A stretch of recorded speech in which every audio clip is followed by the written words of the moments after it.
நிகழ்ச்சிக்கு அன்போடு வரவேற்கின்றோம் நேர்களே. ஓராண்டுக்கு பிறகு ராகுல் காந்தி, காங்கிரஸ் உடைய துணைத் தலைவர் ராகுல் காந்தி தமிழகத்திற்கு வருகை தந்து காமராஜருடைய பிறந்த நாள் விழா சிறப்பு கூட்டத்தில் திருச்சியில் உரையாற்றியிருக்கிறார். கொட்டும் மழையில் உரையாற்றியிருக்கிறார் ராகுல் காந்தி.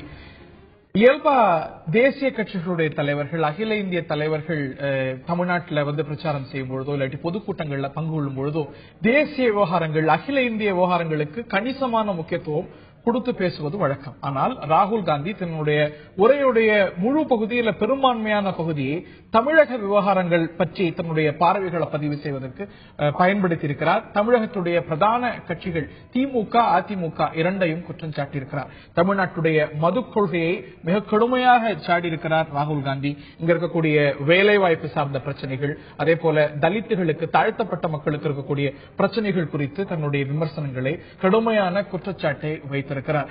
ராகுல் காந்தியுடைய இந்த ஒரு பேச்சு, இந்த ஒரு வருகை காங்கிரசுக்கு திருப்பு முனையாக அமையுமா? ஒரு தாக்கத்தை தமிழ்நாட்டில் ஏற்படுத்துமா, ஏற்படுத்தாதா?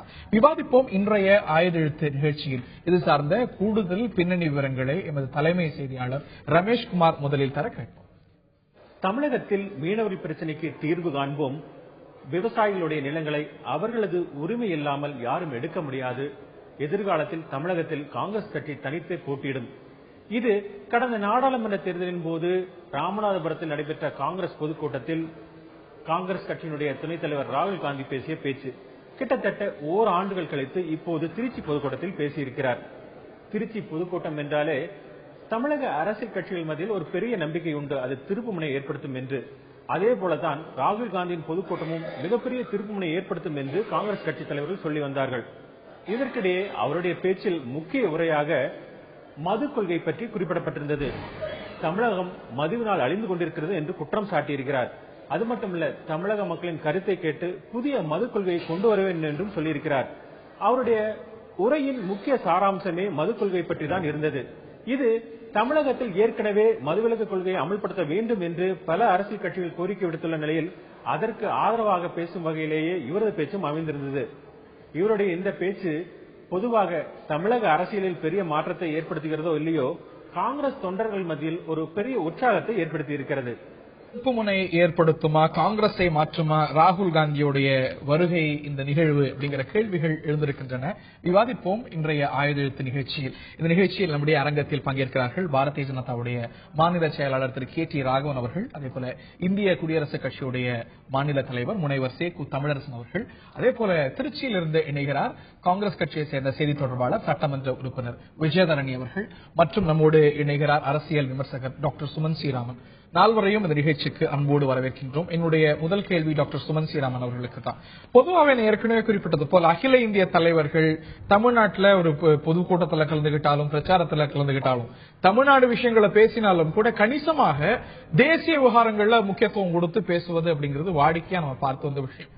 இன்னைக்கு ராகுல் காந்தியுடைய இந்த கூட்டத்துல கூட ஒரு பொதுவான ஒரு கருத்தா, ஒரு ஹேசியமா இருந்த ஒரு விஷயம், மோடி சர்க்காரை மிக கடுமையாக தாக்கி பேச போகிறார், மற்ற மாநிலங்களை பேசினது போல நில மசோதா குறித்து கடுமையாக சாட போகிறார் அப்படின்னு எதிர்பார்ப்புகள் இருந்த நிலையில அவர் முழுக்க முழுக்க தன் உரையில கவனம் செலுத்தியது, உரையில குறிப்பிட்டு பேசியது தமிழ்நாடு விவகாரங்களை, தமிழக சர்க்காரை குற்றஞ்சாட்டினார்.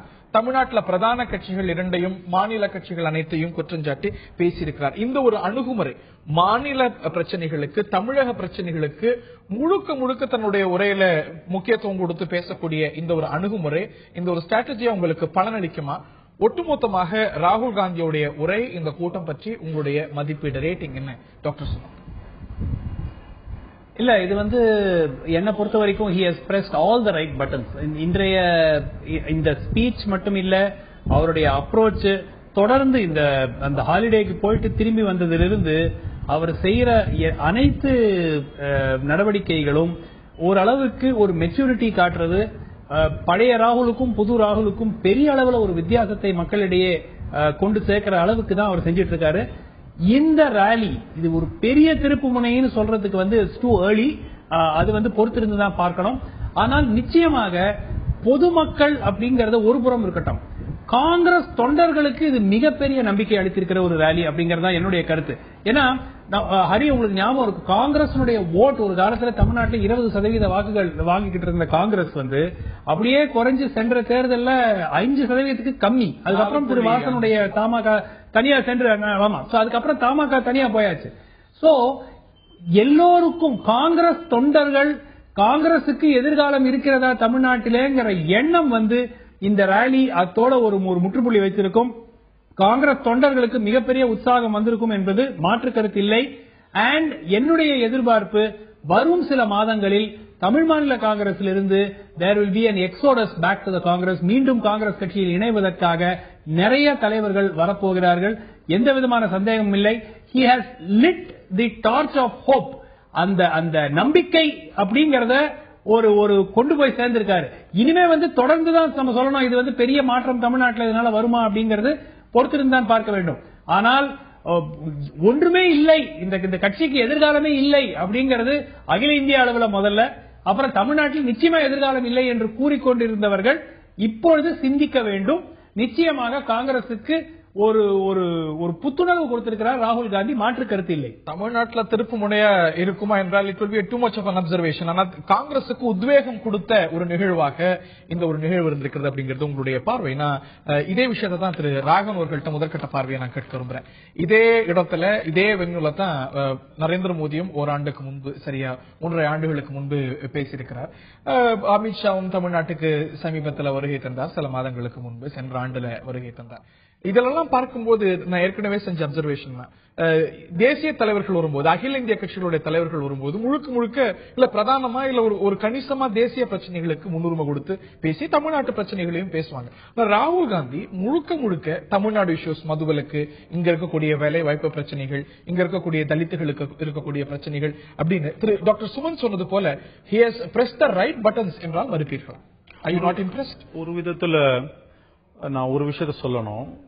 ராகுல் காந்தி அவர்கள் இன்றைக்கு தமிழகத்தில் தேசிய பிரச்சனைகளை பற்றி பேசவில்லை என்று சொன்னால், அது பேசினால் மக்களிடம் எடுபடாது என்பதை புரிந்து கொண்டிருக்கிறார் வேண்டும் என்றால் சொல்லலாம். ஏன்னா நரேந்திர மோடி அவருடைய ஆட்சியை பற்றி குற்றம் சொல்லிக் கொண்டே இருப்பொழுது மக்கள் மத்தியிலே இவர்களுக்கு எதிர்வினையைத்தான், எதிர்ப்பைத்தான் அதிகமாக. அதனால இல்ல, இங்க தமிழ்நாட்டில் பேசலன்னு சொல்றீங்க, இன்னைக்கு பேசியிருக்கலாம். ஏன்னா நான் சில அட்வர்டைஸ்மெண்ட்ல பார்த்தேன், எங்களுடைய பொதுக்கூட்டத்தினுடைய விளம்பரங்கள்ல பார்க்கும் பொழுது அவர் இந்த நாடு முழுவதும் இந்த விவசாய அந்த லேண்ட் அக்விசிஷன் பில், நில ஆர்ஜித சட்டத்தை பற்றி அதை எதிர்த்து நாடு முழுக்கும் பிரச்சாரம், சூறாவளி சுற்றுப்பயணம் செய்கின்றார். அப்படிதான் தமிழ்நாட்டுக்கு வந்திருக்கிறாருன்னு பேப்பர்ல எல்லாம் சில அட்வர்டைஸ்மெண்ட்ல பார்த்தா, அது அவங்க கட்சி கொடுத்ததோ யார் அவங்க கட்சிக்காரங்க கொடுத்தாங்களோ நான் பார்த்தேன். அப்படி சொல்லும் பொழுது இன்றைக்கு மத்திய அரசாங்கத்தை பற்றி விமர்சனம் செய்யும் பொழுது அது மக்களிடம் எடுபடாது, it will boomerang against them என்பதை புரிந்து கொண்டிருக்கிறார் வேணா சொல்லலாம். அதனாலதான் அந்த அச்சத்தின் காரணமாகத்தான் விமர்சனம் செய்யவில்லை என்பது என்னுடைய பார்வை. அச்சத்தினால விமர்சனம் செய்யல அப்படிங்கிறாரு. ஆனா நரேந்திர மோடி அப்படிங்கிற வரியை கற்க முடியல. நில ஆர்ஜித சட்டம் குறித்தும் தன்னுடைய உரையில திரு ராகுல் காந்தி எந்த கருத்தையும் சொல்லல அப்படிங்கிறது குறிப்பிடத்தக்கது. இது உங்களுடைய பார்வை. இந்த நிலையில நான் திரு தமிழரசன் அவர்கள்ட்ட கேட்க விரும்புறேன். இன்னைக்கு ராமதாஸ், விஜயகாந்த், கருணாநிதி அப்படின்னு மாநில தலைவர்கள் ஒரு பக்கம் மதுவிலக்க வலியுறுத்தி வராங்க. இந்த நிலையில அரசுடைய மது கொள்கை குடும்பங்களை சீரழிக்கிறது, இதனால் மாநில கட்சிகள் இந்த மது அப்படிங்கிற ஒரு விஷயத்தால பணம் கொழிக்கிறார்கள், இந்த ஒரு சாராய லாபிக்கு தான் அரசாங்கம் செவிசாய்க்கிறது இப்படின்னு ராகுல் காந்தி சொல்லியிருக்கார். ஒரு தேசிய கட்சியுடைய துணைத் தலைவர் சொல்லியிருக்கிறார். ஆக மது கொள்கை விவகாரத்துல அரசாங்கத்துக்கான அரசியல் நெருக்கடி முற்றுகிறது அப்படிங்கறதான இது காட்டுது. ஏன்னா அவருடைய பெரும் பகுதியை மது கொள்கையை விமர்சிப்பதற்காக, தமிழ்நாட்டுடைய மது கொள்கையை விமர்சிப்பதற்காக ராகுல் காந்தி பயன்படுத்தியிருக்கிறார். முதல்ல அகில இந்திய காங்கிரஸ் கட்சியினுடைய துணைத் தலைவர் திரு ராகுல் காந்தி திருச்சியில கொட்டும் மழையில காங்கிரஸ் கட்சியினுடைய தொண்டர்களை உற்சாகப்படுத்துறதுக்கு ஒரு உரை நிகழ்த்தியிருக்கார். திராவிட கட்சிகளை கடுமையாக விமர்சித்திருக்கார். எப்படின்னா, தமிழகத்தில் திராவிட இயக்கத்தின் தந்தை என்று சொல்லப்படுகிற தந்தை பெரியாருடைய பேரனை தலைமை தாங்க வைத்துவிட்டு வாழ்நாளில் அரசியல்ல முழுக்க திராவிட கட்சியிலேயே இருந்த திருநாவுக்கரசர் அவர்களை மொழிபெயர்க்க வைத்துட்டு திரு ராகுல் காந்தி அவர்கள் திராவிட கட்சிகளை அந்த 2 பேரையும் பக்கத்தில் வச்சுக்கிட்டு பேசியிருக்கார். பரவாயில்ல, நல்ல அது ஒரு காம்பினேஷன் தான். நல்ல காம்பினேஷன். இப்படிப்பட்ட காம்பினேஷன் எல்லா கட்சிகளிலும் இருக்கு. அவர் பேசியிருக்கார். ஆனா அதுல அவர் பேசுறதுலயே நீங்க இந்த திராவிட கட்சிகளை அவர் விமர்சித்திருக்கார் அப்படிங்கறத தவிர அவருடைய முழுமையா மக்கள் கிட்ட இருந்து, தமிழக மக்கள் கிட்ட இருந்து தெரிஞ்சுக்கிட்ட கருத்தா மற்றவர்கள் எல்லாம் இருப்பதை போல எனக்கு தெரியவில்லை. ஏன்னா தமிழ்நாடு காங்கிரஸ் கட்சி ஒட்டும் உறவும் இல்லை என்று சொல்லிக்கொண்டே தொட்டும் தொடாமலும் பட்டும் படாமலும் திமுகவோடு சேர்ந்து கொண்டு கடந்த காலங்களில் பாராளுமன்ற தேர்தலுக்கு பிறகு தமிழ்நாடு காங்கிரஸ் கமிட்டி என்னென்ன பேசி வந்ததோ அதையே எழுதி வைத்து படித்ததை போல திரு ராகுல் காந்தி அவர்களும் பேசியிருக்கார். மதுவிலக்கு கொள்கையை பற்றி நாம் பேசணும்னா, அரசியல் சட்டம் உருவான போது இந்த மதுவிலக்கு கொள்கையை தேசிய கொள்கையா வைக்கிறதா, மாநில கொள்கையா வைக்கிறதா, தேசிய அதிகாரமா வைக்கிறதா, மாநில அதிகாரமா வைக்கிறதா அப்படின்னு சர்ச்சை எழுந்த போது காங்கிரஸ் கட்சிக்கு மதுவிலக்கு கொள்கையில உண்மையான அக்கறை இருந்திருந்தால், அன்றைய காங்கிரஸ் கட்சியே, நேரு காலத்து காங்கிரஸ் கட்சியே, காந்தியினுடைய கொள்கைகளிலே உண்மையான ஈடுபாடு இருந்திருந்தால் இது ஒரு தேசிய கொள்கையா அன்னையே அறிவிச்சிருக்கணும். இது மத்திய அரசு எடுத்திருக்கலாம். இது மத்திய அரசுடைய அதிகாரம். ஒரே ஒட்டுமொத்தமா தேசம் முழுதும் ஒரு கொள்கையாக இதை பிரகடனப்படுத்துவோம் அப்படின்னு பண்ணிருக்கலாம். என்ன பண்ணாங்க? மாநிலங்களுக்கு உரிமைன்னு தந்தாங்க. இது மாநில உரிமைன்னு சொன்னாங்க. இந்த மாநில உரிமையும் முதல்ல இந்தியாவில் மீறினது யாரு? ஒரு காங்கிரஸ் கட்சி ஆண்ட மாநிலம் தான், மகாராஷ்டிரா தான். 1964 நாயக் முதலமைச்சராக இருந்தபோது அவர் தான் வருத்தத்தோடு வேதனையோடு இந்த மதுவிலக்கு கொள்கையை நடைமுறைப்படுத்தவில்லை, முடியவில்லை, செயல்படுத்த முடியவில்லை, பெரிய வருவாயை இழக்கிறோம். அவர் தான் மதுவிலக்கை தளர்த்தினார்.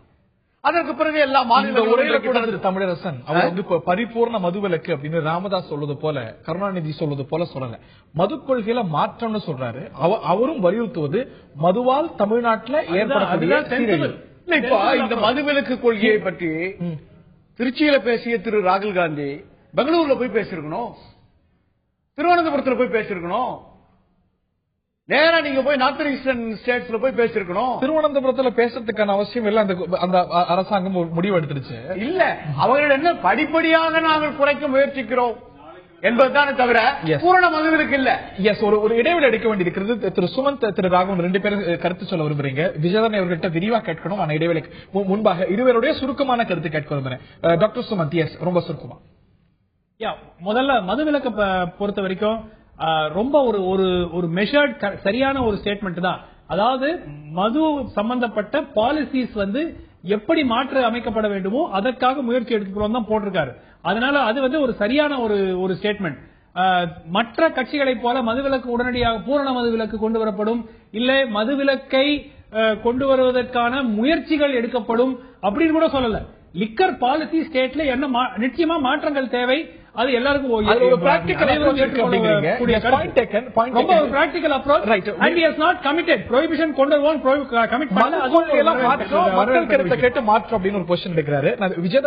முதற்கட்ட கருத்து கேட்கணும். ரொம்ப சுருக்கமாவே சொல்றேன். தமிழகத்துல பேசினவர் நேற்றைக்கு ஒரு பிரச்சனை, உத்தரகண்ட் முதலமைச்சர் இந்த லிக்கர் ஸ்கேம், இவங்களுடைய ஆட்சி அங்க காங்கிரஸ் கட்சியினுடைய ஆட்சி நடக்குது உத்தரகண்ட்ல. லிக்கர் ஸ்கேம்ல அந்த மாநிலத்தினுடைய முதலமைச்சர் ஈடுபட்டிருக்கிறார், பணம் வாங்கியிருக்கிறார். ஒரு இது வந்திருக்கு. அதனால இதெல்லாம் தன்னுடைய கட்சிக்கு முதல்ல சொல்லட்டும். அவர் நிறைய விமர்சனம் செய்திருக்கிறார், நிறைய குற்றஞ்சாட்டி இருக்கிறார். ஆனா அவர் விளக்குவார் என்று, அவர் நம்பிக்கை தருவார் என்று எதிர்பார்த்த பல விஷயங்களை அவர் தொடாமல் சென்றிருக்கிறார். அவை என்ன? விஜயதரணி அவர்களும் கேட்கிறேன். விஜயதரணி அவர்கள்ட்ட நான் முதற்கட்ட கருத்தை கேட்க விரும்புறேன். என்னுடைய கேள்வியை முதல்ல சொல்லிடுங்க, அப்புறம் மற்ற கருத்துக்களை சொல்லுங்க. இவையெல்லாம் அடுக்கடுக்கா பல குற்றச்சாட்டுகளை வைத்து நன்றி வணக்கம் என்று சென்றிருக்கிறார். ஆனா காங்கிரஸ் பதில் சொல்ல வேண்டிய பல விஷயங்கள்ல, குறிப்பாக தமிழ்நாட்டு மக்களுக்கு காங்கிரஸ் உத்தரவாதம் அளிக்க வேண்டிய பல விஷயங்கள்ல ராகுல் காந்தி கப்சிப் என்று இருந்திருக்கிறார். எந்த பதிலும் சொல்லல. முல்லை பெரியாறு விஷயத்துல காங்கிரஸ் சர்க்கார் தமிழ்நாட்டுக்கு தொடர்ந்து அநீதி இழைத்து வருகிறதுங்கிற குற்றச்சாட்டு இருக்கிறது. காவிரி விஷயத்துல கர்நாடக காங்கிரஸ் சர்க்கார் என்ன செய்கிறதுன்னு சொல்லி தெரிய வேண்டிய விஷயத்துல இல்ல. இவற்றிலெல்லாம் ராகுல் காந்தி தன்னுடைய நிலைப்பாட்டை சொல்வார், தமிழக மக்களுக்கு உத்தரவாதம் அளிப்பார் அப்படின்னு எதிர்பார்த்த நிலையில கப்சிப் என்று இருந்திருக்கிறார் ராகுல் Gandhi. How do you justify the silence on these matters? முதலாவது ராகுல் காந்தியின் வருகை என்பது நிச்சயமாக ஒரு பெரிய உற்சாகத்தை தமிழக காங்கிரஸ் மற்றும் காங்கிரஸ் மக்கள் அனைவருக்கும் தந்திருப்பதை நாம் பார்க்க முடிகிறது. குறிப்பாக இன்றைக்கு ராகுல் காந்தியை பொறுத்தவரை கொட்டும் மழையில் என்று நீங்கள் கூறினீர்கள். கொட்டும் மழையில் நனைந்து கொண்டே முழுமையாக நனைந்து கொண்டே அவர் பேசினார். அதே போல மக்களும் அவரை சந்திக்க வந்த மக்கள், அவர் பேச்சை கேட்க வந்த மக்கள், லட்சக்கணக்கான மக்கள் அந்த கிரவுண்ட்ல கூடியிருந்தவங்க கொட்டும் மழையில் அவர்கள் நனைந்து கொண்டே அவருடைய பேச்சை கேட்டார்கள். அதைதான் நீங்கள் பார்க்க ராகுல் காந்தி அவர்கள் நிறைவேறியதா? காவிரி விஷயத்துல காங்கிரஸ் பதில் சொல்ல வேண்டியிருக்கிறது, முல்லை பெரியார் விஷயத்துல காங்கிரஸ் பதில் சொல்ல வேண்டியிருக்கிறது. பதில் சொல்ல வேண்டிய விஷயத்துல எந்த நிலைப்பாட்டையும் எடுக்கல, குற்றம் சாட்டிட்டு கிளம்பி போயிட்டார் தமிழ்நாடு சர்க்கார. தமிழ்நாட்டு அதாவது பதில் காங்கிரஸ் முதலாவது நீங்கள் சட்டத்தை தெரிந்து கொண்டு பேச வேண்டும் என்று நான் கருதுகிறேன். காங்கிரஸ் பதில் சொல்ல வேண்டும் என்று நீங்கள் சொல்கிறீர்கள், ஆனால் மத்திய அரசு பதில் சொல்ல வேண்டும் என்று நாங்கள் சொல்கிறோம். இப்பொழுதும் நாங்கள் மத்திய அரசை பொறுத்தவரை நாங்கள் சில ஏற்பாடுகளை காவிரி மேலாண்மை வாரியம் இதற்கெல்லாம் ஒரு நிமிஷம் நான் சொல்லி முடிச்சிடுறேன், நான் சொல்லி முடிச்சிடுறேன், நீங்க கேட்கணும் நான் நினைக்கிறேன். காவிரி மேலாண்மை வாரியமா இருக்கட்டும், அதை சார்ந்த ஆணைகளாக இருக்கட்டும், உச்சநீதிமன்றத்தின் ஆணைகளாக இருக்கட்டும், அவைகளை எல்லாம் நாங்கள் எங்கள் ஆட்சி காலத்திலேயே அதற்குண்டான நடைமுறைகளை ஆரம்பித்து வைத்தோம். அதை தற்பொழுது ஓராண்டு காலம் ஆகியும் மத்தியில் இருக்கக்கூடிய மோடி சர்க்கார் இதுவரை நிறைவேற்றவில்லை என்பது எங்களுக்கு மட்டுமல்ல தமிழக மக்களுக்கும் ஏமாற்றம் அளிக்கலாம். நிச்சயமாக முல்லை பெரியார் விஷயத்தில் அதை பொறுத்தவரை இன்றைக்கு உச்சநீதிமன்றம் சில தீர்ப்புகளை வழங்கி இருக்கிறது. அது என்ன தீர்ப்பாக இருந்தாலும் அதை அமல்படுத்த வேண்டிய இடத்தில் இரு மாநிலங்களும் இருக்கின்றன என்பது எங்களுக்கு இரண்டு மாநிலங்களும் இந்த விவகாரத்தில் தமிழகத்துக்கு அநீதி இழைப்பதாக குற்றச்சாட்டப்படக்கூடிய ரெண்டு மாநிலங்களும் காங்கிரஸ் ஆளும் மாநிலங்கள். முல்லை பெரியாரிலையும் சரி காவிரியிலும் சரி the matter is resolved. Court தன்னுடைய நிலைப்பாட்டை கொடுத்துருச்சு, இறுதி ஆணை வந்தாச்சு, அதை அமல்படுத்த வேண்டியதுதான் காங்கிரஸ் ஆளக்கூடிய அண்டை மாநிலங்களுடைய பணி. அதை மீறுகின்றன அப்படிங்கும் பொழுது தமிழ்நாட்டு மண்ணுக்கு வந்திருக்கிறார். இதுல மக்களுக்கு மிகப்பெரிய அச்சம் இருக்கிறது, ஏமாற்றம் இருக்கிறது. அதுல உத்தரவாதம் கொடுக்க கடமைப்பட்டவரா இல்லையா காங்கிரஸ் துணைத் தலைவர்? நீங்கள் பார்க்க வேண்டியது அண்டை மாநிலங்களில் அங்கு வாழக்கூடிய இந்தியர்களும் இந்த நாட்டு மக்கள். அது மட்டும் கிடையாது, அங்க இருக்கக்கூடிய அவர்கள் அவர்களுடைய தேவைக்காக அவர்கள் வாழ்பவர்களும் இந்திய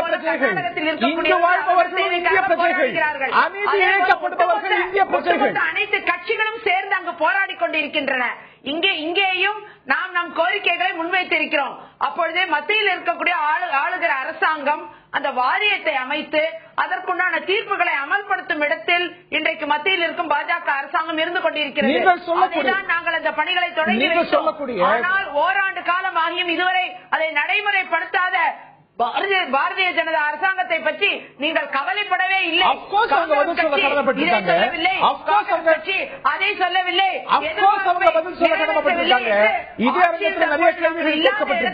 எங்களிடம் கேள்வியை கேட்கிறீர்கள், நாங்கள் மத்திய அரசு பதில் சொல்ல கடமைப்பட்டிருக்கிறது. அதே அளவுக்கான பதிலை காங்கிரஸ் ஆளக்கூடிய மாநிலங்கள் சொல்ல கடமைப்பட்டிருக்கிறது.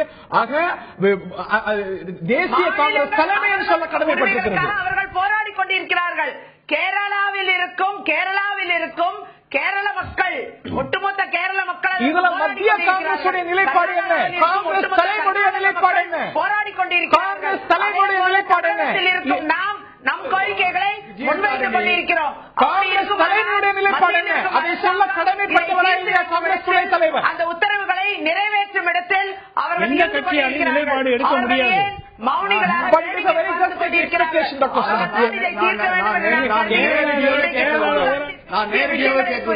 திருமதி விஜயதாரணி சட்டமன்ற உறுப்பினர், காங்கிரஸ் கட்சி சட்டமன்ற உறுப்பினர், கர்நாடகா வாய்ப்பை கேரள அரசு செய்வது சரி என்று சொல்லுகிறாரா? உங்களுக்கு சரின்னு சொன்னா தெளிவா சொல்லுங்க.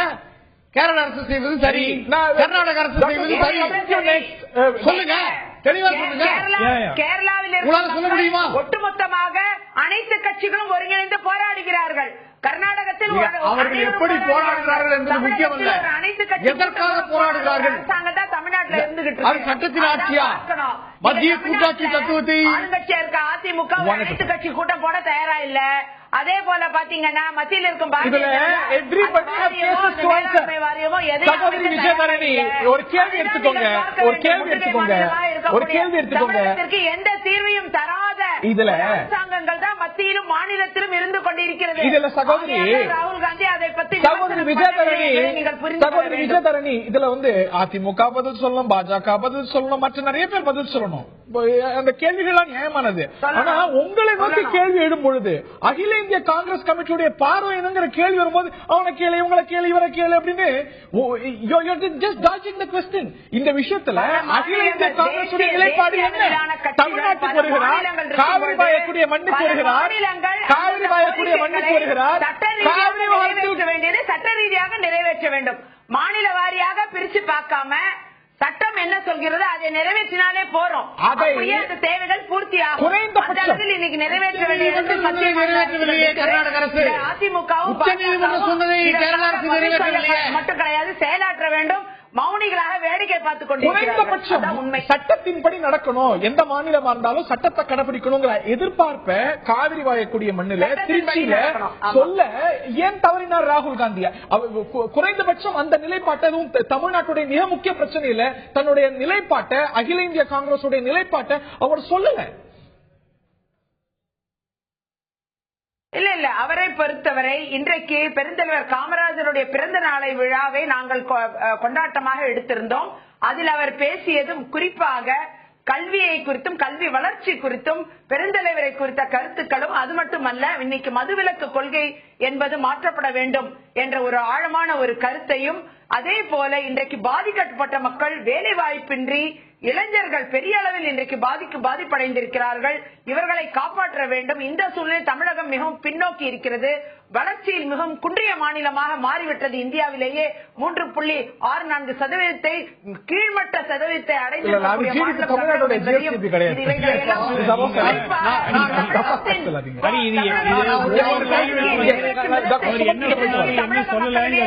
பிரச்சனைகளை பேசியிருக்கிறார்.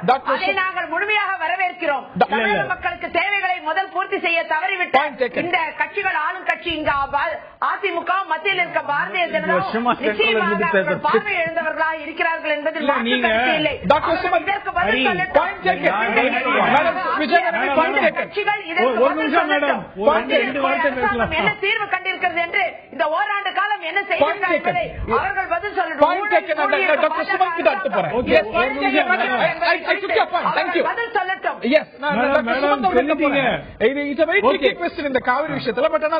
எதிர்பார்ப்பு நியாயமானது. இதை தாண்டி இன்னொரு கேள்வி டாக்டர் சுமந்த் அவர்கள்ட்ட கேட்க விரும்புறேன். சமீபத்தில் பார்க்கும்போது தமிழ்நாடு காங்கிரஸ் கமிட்டியுடைய தலைவர் EVK இளங்கோவன் திமுகவும் நாங்களும் இரட்டை குழல் துப்பாக்கி போல செயல்படுவோம் அப்படின்னு சொன்னார். அதிமுக அரசாங்கத்தை எதிர்ப்பதில் நாங்கள் 2 பேரும் கூட்டணின்னு சொன்னார். ஆனா ராகுல் காந்தியுடைய டோன் பார்க்கும்பொழுது அவர் எந்த இடத்திலையும் அதிமுகவையோ அதிமுக அரசாங்கத்தையோ சிங்கிள் அவுட் பண்ணாம இங்க இருக்கக்கூடிய மாநில கட்சிகள், பிரதான மாநில கட்சிகள் திமுகவையும் அதிமுகவையும் ஒரே தட்டில் வைக்கிறார். இது பற்றி உங்களுடைய அப்சர்வேஷன்? அதுக்கு முன்னாடி ஜஸ்ட் ஒரு quick point on this Kaveri and Mullai Periyar. Yes, கேரளாலையும் இன்னும் ஓராண்டு காலத்துல தேர்தல் வர இருக்கிறது. எந்த ஒரு அரசியல் கட்சியும் ஒரு இன்னொரு மாநிலத்தில், இன்ஃபேக்ட் கேரளா காங்கிரஸ் கட்சியை பொறுத்த வரைக்கும் இன்றைய சூழலில் தமிழ்நாட்டை விட அதிக முக்கியத்துவம் வாய்ந்தது. அவங்க அதிகமான எம்பிஸ் கேரளால இருந்து தான் வந்திருக்காங்க. பார்லிமெண்ட்ல இருக்கிற 44 பெரும்பாலான எம்பிஸ் கேரளால இருந்து வந்திருக்காங்க. அதனால நீங்க கேரளாவுக்கு உடைய முக்கியத்துவம் வச்சுக்கிட்டு அங்கேயும் தேர்தல் வரும் நிலையில தமிழ்நாட்டுக்கு சாதகமாக திரு ராகுல் காந்தி எதுவும் சொல்லவும் முடியாது. ரெண்டாவது, காவேரி மிக நியாயமானது இல்ல எதிர்பார்க்கலாம், பட் அதை சொல்லலைங்கிறதுனால அந்த ஸ்பீச் இருந்து இட் டசன்ட் டேக் அவே. ஏன்னா அது ஒரு தர்ம சங்கடமான ஒரு சிச்சுவேஷன். காவேரியை பொறுத்த வரைக்கும் பிஜேபிக்கும் அதேதான், காங்கிரஸுக்கும் அதேதான், கர்நாடகால பாஜக அரசு இருந்த போதும் இதே பிரச்சனை தான் இருந்தது.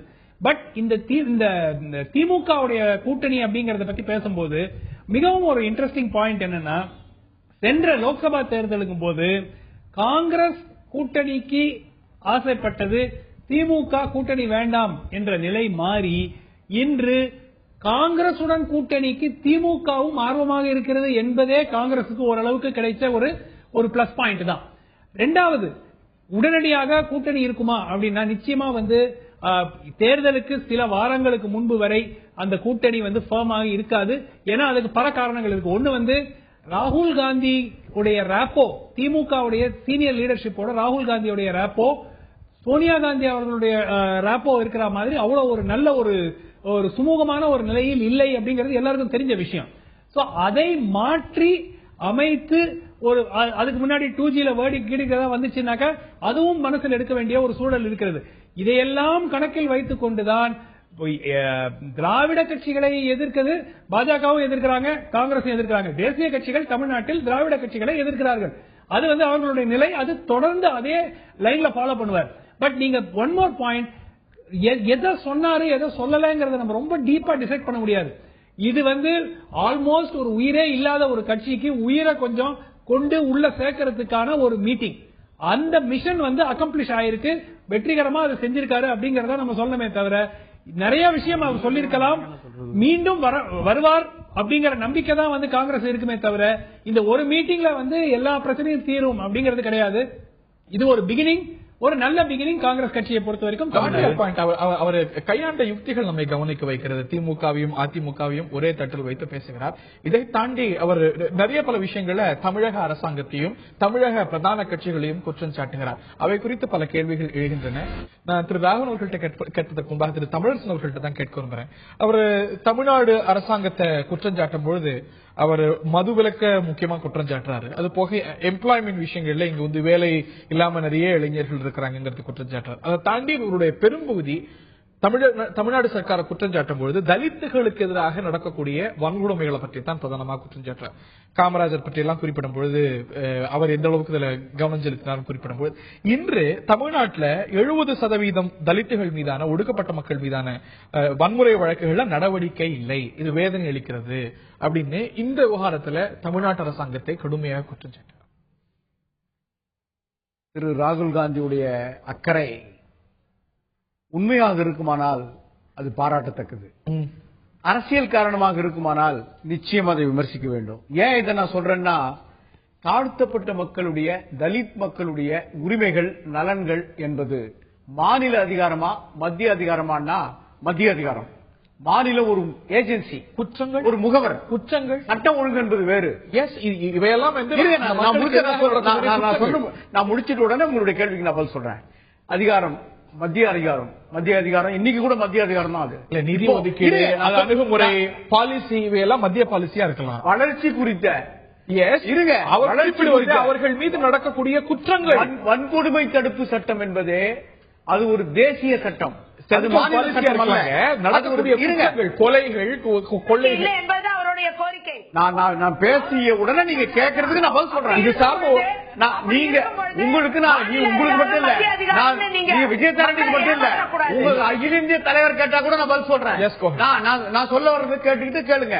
வன்கொடுமை தடுப்பு சட்டத்துல புதிய வன்கொடுமை தடுப்பு சட்டம் பாராளுமன்றத்தில் கொண்டு வந்து அதாவது காங்கிரஸ் கட்சியினுடைய இறுதி காலத்துல 2 ஆண்டு காலமா நிறைவேற்றப்படவே இல்லை. அறிமுகப்படுத்தி யார் பொறுப்பு? காங்கிரஸ் கட்சி பொறுப்பா? இப்போ ஓராண்டு காலமா பாஜக நிறைவேற்றவில்லை. பாராளுமன்றம் 40% முடங்கியது போன பாராளுமன்றம். கடந்த ஆட்சியிலே 2 ஆண்டு காலமாக காங்கிரஸ் கட்சி அறிமுகப்படுத்தி அந்த புதிய நிறைவேற்றவே இல்லை. ஆனா இது புள்ளி வரமா இல்லையா? இன்னைக்கு ராகுல் காந்தி சொல்றாரு அரசியல் ரீதியான குற்றச்சாட்டு. தேசிய வன்கொடுமை தடுப்பு மாநிலங்களால் முழுமையாக அமல்படுத்தப்பட முடியவில்லை. நீர்த்து போகவே புதிய வன்கொடுமை நேஷனல் கமிஷன் ஃபார் எஸ்சியோட தலைவர் பியூனியா இதை குறிப்பிட்டிருக்கிறாரு. 70% இங்க தலித்துகள் மீதான வன்முறை வழக்குகள்ல நடவடிக்கை எல்லாம் இருக்கு. தேசிய சராசரி பாத்தீங்கன்னா 30% அப்படின்னு தேசிய ஆணையம் குற்றம் சாட்டுது. ராகுல் காந்தி விட்டுருங்க. அதைத்தான் நான் கேட்கிறேன். யார் அதை நிறைவேற்றாமல் விட்டது? யார் பொறுப்பு? நான் காங்கிரஸ் திரு புனியா காங்கிரஸ் கட்சிக்காரர். காங்கிரஸ் கட்சி ஆட்சியில் இருந்த போது அந்த ஆணையத்தினுடைய தலைவராக அவர் நியமிக்கப்பட்டார். இன்றைய வரையில் அவர் காங்கிரஸ் அவரே நான் கேட்கிறேன். 2 ஆண்டு காலமா. அது மட்டும் இல்ல, அது விடுங்க, வன்கொடுமை தடுப்பு சட்டத்தை விடுங்க. ஒடுக்கப்பட்ட மக்களுக்கு பதவி உயர்வில் இடஒதுக்கீடுங்கிற ஒரு சட்டத்தை நாடாளுமன்ற மேலவையில் கொண்டு வந்தாங்க. மக்களவையில் நிறைவேற்றவே முடியல. 2 ஆண்டு காலமா காங்கிரஸ் கட்சி அதை நிறைவேற்றல. இப்போ ஓராண்டு காலமா பாரதிய ஜனதாவும் அதை தொடர்ந்து நிறைவேற்றல. அதுவும் அப்படியே கிடப்பிலே கிடக்குது. யாருக்கு இருக்கு பொறுப்பு? 55 ஆண்டு காலமாக இந்தியாவிலே ஒடுக்கப்பட்ட மக்களுடைய நலனுக்காகவும் தாழ்த்தப்பட்ட மக்களின் நலனுக்காகவும் ஒன்றும் செய்யாத, முழுமையாக செய்யாத காங்கிரஸ் கட்சி இந்த ஸ்பெஷல் காம்பனன்ட் பிளான் இருக்க அதை கூட வந்து நிறைவேற்ற முடியாத யார் காரணம்? டெல்லியில ஆசிய விளையாட்டுக்கு யாரு பயன்படுத்தி விஜயதாரணி அவர்கள்ட்ட கேட்கிறேன். டாக்டர் உங்கள்ட்ட அடுத்த வர விஜயதாரணி தான் கேட்கிறேன். விஜயதாரணி இதுல பார்க்கும்போது பல காங்கிரஸ் ஆளக்கூடிய மாநிலங்கள் தமிழ்நாட்டில் நடக்கக்கூடிய வன்கொடுமைகளை காட்டிலும் அதிகமாக வன்கொடுமைகள் தன்னகத்தே கொண்டிருக்கக்கூடிய மாநிலங்களா இருக்கு. வேலை வாய்ப்பின்மையை பத்தி பேசுறாரு. இங்க தமிழ்நாட்டில் இளைஞர்கள் வேலை இல்லாம இருக்கிறாங்கன்னு பல காங்கிரஸ் ஆளு மாநிலங்கள் அசாம் ஆகட்டும், ஆந்திராவாகட்டும், இல்லாட்டி கேரளாவாகட்டும் வேலை வாய்ப்புல மிக மோசமா இருக்கு. தமிழ்நாட்டை குற்றஞ்சாட்டுறதுக்கு முன்னாடி தன்னகத்தே தன்னுடைய ஆட்சியில் இருக்கக்கூடிய மாநிலங்களை முன்னேற்றலாம். ஈவன் லிக்கரை பத்தி பேசுறாரு, மதுவை பத்தி பேசுறாரு. மதுல அதிகமா மரணங்கள், போலி மதுவால மரணம் நடக்கக்கூடிய மாநிலத்தில் காங்கிரஸ் ஆளக்கூடிய கர்நாடகா இருக்கிறது. So you have cases to answer. இந்த தார்மீக நிலைப்பாடு உங்களுக்கு இருக்கிறதா? அதாவது கேரளாவை பொறுத்தவரை உங்களுக்கு ஒரு நல்ல ஒரு எக்ஸாம்பிளா நீங்க எடுத்துக்கலாம். கேரளாவை பொறுத்தவரை குறிப்பாக மது விலக்கை படிப்படியாக அமல்படுத்துவோம் என்று அறிவித்து விட்டார்கள். நம்முடைய ஓமன்சாண்டி அரசு அது படிப்படியாக காங்கிரஸ் அரசாங்கம் அங்க அறிவிச்சிருக்கு. அதுபோல கர்நாடகாவிலும் மது கொள்கை சம்பந்தமான விஷயங்கள் மறுபரிசீலனைக்கு உட்படுத்தப்படும் என்று அங்க இருக்கக்கூடிய முதலமைச்சர் சித்தாராமையா அவர்கள் தெரிவித்திருக்கிறார்கள். அதுபோல காங்கிரஸ் ஆளும் மாநிலங்கள் ஒன்னொன்னுத்திலையும் படிப்படியாக இந்த செயல்பாடுகள் நடந்து வருவதை நீங்கள் பார்க்கிறீர்கள். வேலை வாய்ப்பின் மேல தமிழ்நாட்டில் இளைஞர்கள் வேலை இல்லாம இருக்கிறாங்க அப்படின்னு குற்றம் சாட்டுறாரு. ஆளுகிற மாநிலங்களிலேயே இதை போன்ற நிலைப்பாடு எடுக்கவில்லை. அதை நீங்க பார்க்க வேண்டும். வேலை வாய்ப்பை பத்தி வேலைவாய்ப்பை பொறுத்தவரை குறிப்பாக பார்த்தீர்களானால் இன்றைக்கு தமிழகத்தில் வேலைவாய்ப்பின்மை என்பது ஒட்டுமொத்தமாக இருந்து கொண்டிருக்கிறது. இங்கே வேலை என்பது எந்த இளைஞனுக்கும் கிடைக்கவில்லை. எல்லா வேலைக்கும் லஞ்சம் கொடுக்க வேண்டிய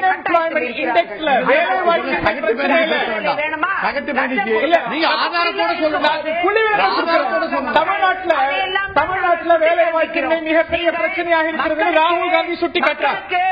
வேலை வாய்ப்பை தனியாரிடமும் பெற்றுத்தர அளவுக்கு தனியார் கம்பெனிகள்லாம் வேற இடத்த பார்த்து போய்கிட்டு இருக்காங்க.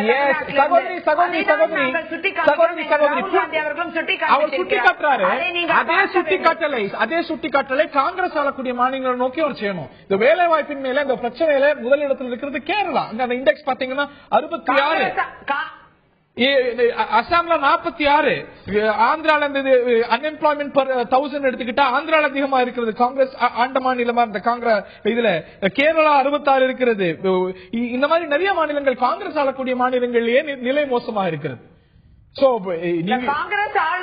காங்கிரஸ் ஆளும் மாநிலங்களில் அதற்கென்று திட்டங்கள் வடிவமைக்கப்பட்டு தேசிய ஊரக வேலைவாய்ப்பு திட்டத்தை நாங்கள் ஊரக பகுதிகளிலும் அதே போல திறன் மேம்பாட்டு திட்டத்தை அதிக நிதிகள் ஒதுக்கி மாநில அரசுகளிடம் அதை ஒப்படைத்திருக்கிறோம். படிப்படியாக அது நிறைவேறி வருகிறது.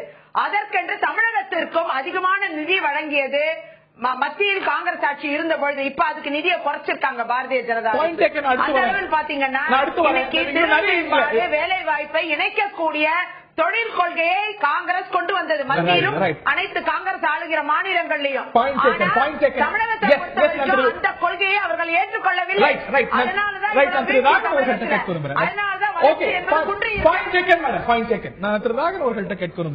இந்த விஷயத்தை தமிழ்நாடு சர்க்காரை விமர்சிக்கக்கூடிய ஒரு விஷயத்துல Congress has stolon the show.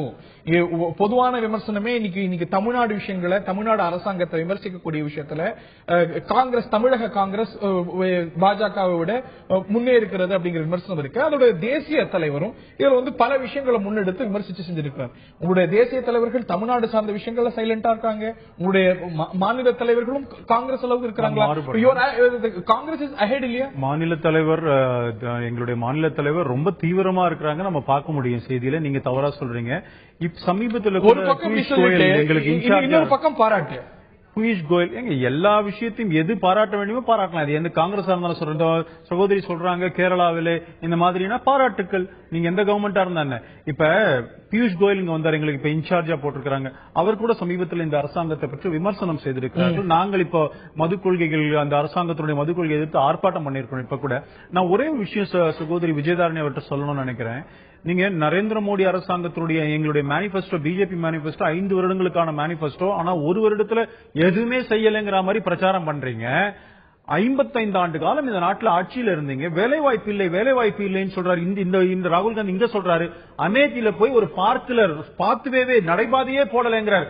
Sanjay Gandhi, Rajiv Gandhi, அப்புறம் சோனியா காந்தி, ராகுல் காந்தி வரைக்கும் பாராளுமன்ற உறுப்பினராக இருந்த அங்க அமேதியில ரோடு கூட போடலன்னு மத்திய அரசாங்கத்தை குறை சொல்றாரு. இந்த மாதிரி இவர்கள் வேலை வாய்ப்பு இல்லாமல் போறது, இந்தியா வளர்ச்சி பாதையில போகாம போறது யார் காரணம்? 55 ஆண்டு காலம் நீங்க ஆட்சி செய்தீர்களே, இந்தியாவை ஆண்டு அழித்திருக்கிறீர்களே, ஒரு காலம் அதை பத்தி யோசிக்க மாட்டீங்களா? ஆனால் ஒரு ஆண்டு காலம் வந்தது, 5 ஆண்டு காலத்துடைய மேனிபெஸ்டோ செய்யணும்னு சொல்றீங்களே. அதனால ஆண்டு அழித்த காங்கிரஸ் கட்சிக்கு இந்தியா இன்றைக்கு இந்த நிலையில இருக்குது அப்படின்னு சொன்னா, இந்த வேலைவாய்ப்பின்மை பத்தி பேசணும்னா அதுல முதல் குற்றவாளி காங்கிரஸ். எஃப்ஐஆர்ல நம்பர் 1 அக்யூஸ் போனா காங்கிரஸ் தான் போடணும். நான் டாக்டர் சுமந்த் அவர்கள்ட்ட கேட்க விரும்புறேன். தமிழ்நாடு அரசாங்கம் சார்ந்த இல்லாட்டி தமிழகத்துல ஆளும் அரசாங்கத்தை விமர்சிப்பதில், ஒரு எதிர்கட்சியா செயல்படுவதில் பாரதிய ஜனதாவை விட காங்கிரஸ் முன்னே இருக்கிறது. இன்னைக்கு அந்த விஷயத்த இன்னைக்கு தேசிய துணை தலைவரும் என்டாஸ் பண்ணிருக்கிறார். அப்படிங்கும்போது Congress is ahead of BJP இந்த விவகாரத்தில் என்றால் மிக இல்ல. அது ஒரு காரணம் அதுக்கு இருக்கலாம். ஏன்னா பிஜேபியினுடைய தலைமை மாநில அரசுக்கு எதிராக எந்த அளவுக்கு செல்ல வேண்டும் என்ற முடிவை அவர்களே எடுக்காமலும் இருக்கலாம். அதனால ஹைகமாண்ட் கிளியர் கட் டைரக்ஷன்ஸ் கொடுக்காத வரைக்கும் நீங்க லோக்கல் லெவல்ல ஒரு அஜிடேஷன் பண்ணலாம், ஒரு ஆர்ப்பாட்டம் பண்ணலாம், அதெல்லாம் பண்ணலாமே தவிர அதற்கு மீறி உங்களுக்கு மாநில அரசை தாக்குவதற்கான உரிமை ஹைகமாண்ட் அப்ரூவல் கிடைச்சாதான். காங்கிரஸை பொறுத்த வரைக்கும் அதே பிரச்சனை தான் அவர்களுக்கும். ஹைகமாண்ட் சொல்ற ஸ்டான்ஸ் தான் அவர்களுக்கு எடுக்கணும். ஆனால் அவர்கள் இமீடியட்டா இன்னும் சில மாதங்களில் அதிமுகவுடன் ஒரு கூட்டணிக்காக காங்கிரஸ் போற மாதிரி எந்த விதமான ஒரு சூழலும் இல்லை. அதனால அவர்களுக்கு ஃப்ரீடம் அதிகம். இங்க திடீர்னு இங்க லோக்கல்ல ஒரு அஜிடேஷன், ஒரு ஆர்ப்பாட்டம் நடத்துறாங்க லோக்கல் பாஜக. 2 நாள் கழிச்சு மத்திய அமைச்சர் அருண் ஜேட்லி மாநில அரசுக்கு ஆதரவாக பேசினார்னாக்க இது ஒரு சேம் சைடு கோல் போடுற மாதிரி ஒரு சிச்சுவேஷன் இருக்கிறது. அதனாலதான் பாஜகவுக்கு ஒரு தர்ம சங்கடமான, மாநில பாஜகவுக்கு ஒரு தர்ம சங்கடமான ஒரு சிச்சுவேஷன். அது ஏற்றுக்கொள்ள வேண்டிய ஒரு விஷயம்.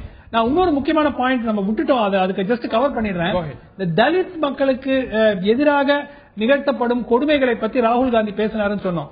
மிக முக்கியமான ஒரு விஷயம் நம்ம பார்க்கணும். அகில இந்திய அளவுல காங்கிரசுக்கு மிகப்பெரிய ஆதரவு அளிக்கும் மக்கள் தலித் மக்கள். தமிழ்நாட்டில் ஹிஸ்டாரிக்கலாவே பாத்தீங்கன்னா அந்த அளவு தலித் மக்கள் காங்கிரசுக்கு ஆதரவாக சமீப 20 ஆண்டு காலமாக செயல்பட்டது இல்லை.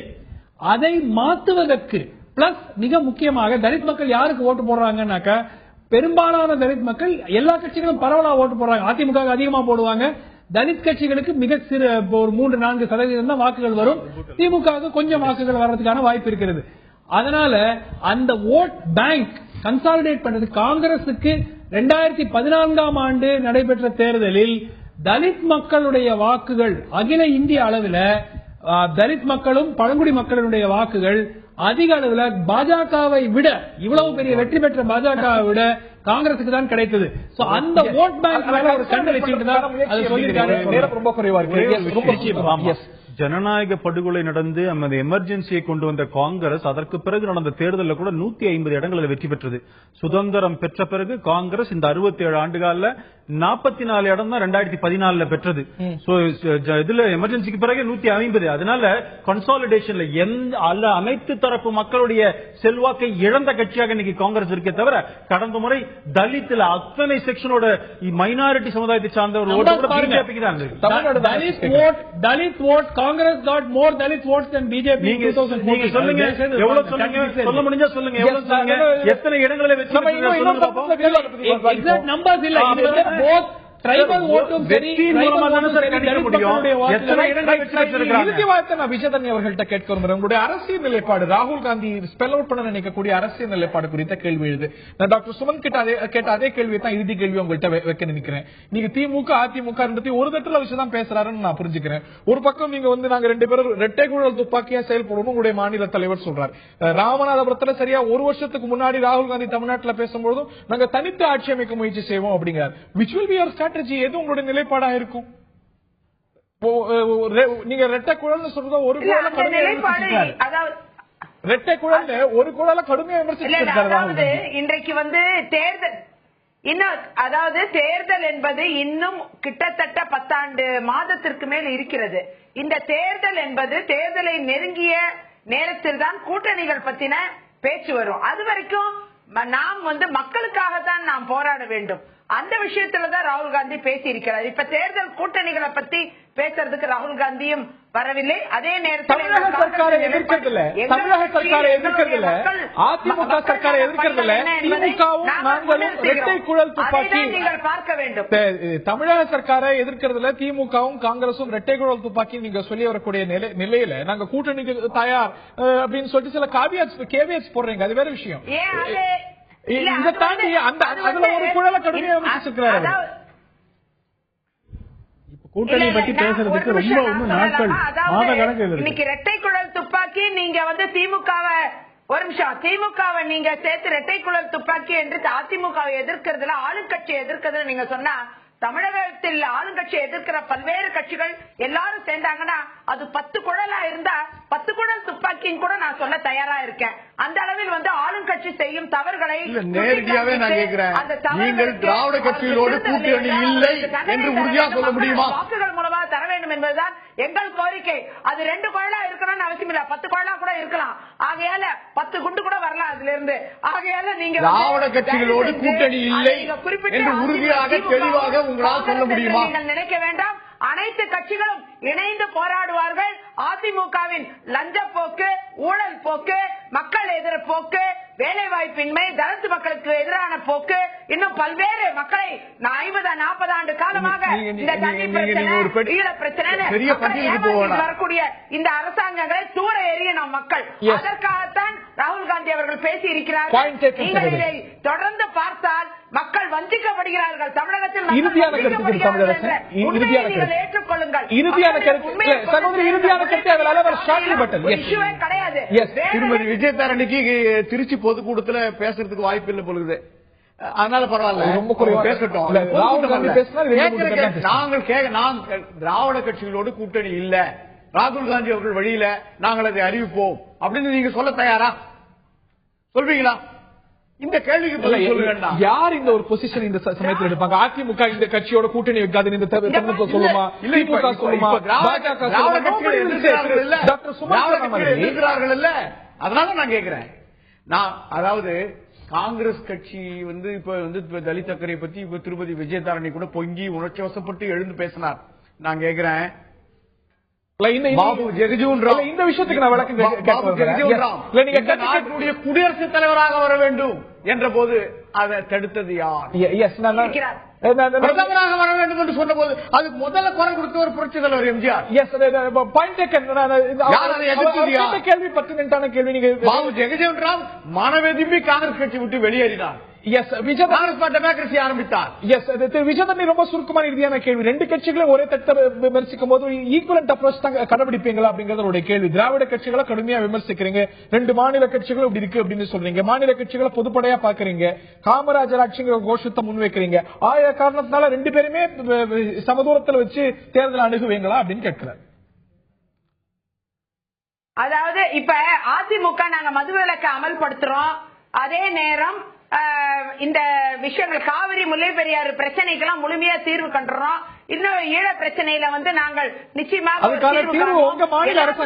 அரசியல் பண்ணாம நேர்மையோடு மக்களை அணுகக்கூடிய திமுகவா அதிமுக பிரச்சனை இல்லை. இப்பத்துக்கு திமுகவை பொறுத்தவரை மதுவிலக்கு கொள்கைக்கு அவர்கள் ஏற்றுக்கொண்டிருக்கிறார்கள். அதே போல படிப்படியாக மக்கள் நலன் கருதி எந்த கட்சி முன்வந்தாலும் அவர்கள் அனைவரும் ஒன்று சேர்ந்து நிச்சயமாக ஒரு கூட்டணியாக இருந்தாலும் சரி, அது ஒட்டுமொத்த கூட்டணியாக இருந்தாலும் சரி, அது ஒரே கட்சியாக மாறி நின்றாலும் சரி, அது எப்படி மாறி நின்றாலும் சரி, மக்களுக்கு நன்மை பயக்குமே. ஆனால் ஆளும் கட்சி லஞ்ச ஊழலில் இருந்து ஒழிக்கப்பட வேண்டும். எந்த ஆளும் நிகழ்ச்சி நிறைவு செய்தாக வேண்டும்.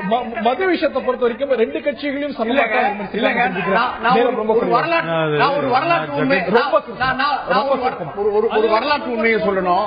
திரு ராகுல் காந்தி பெருந்தலைவர் காமராஜருடைய ஆட்சியில திரு கக்கன் அவர்கள் எவ்வளவு பெரிய சிறப்பிக்கப்பட்டார்னா அதை நினைவு கூன்றார். ரொம்ப மகிழ்ச்சி.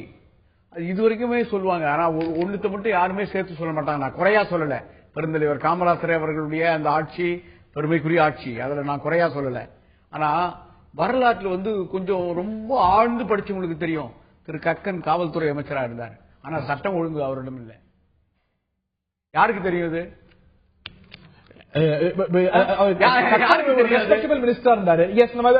வரலாற்று சமூகங்களின் கட்டங்களை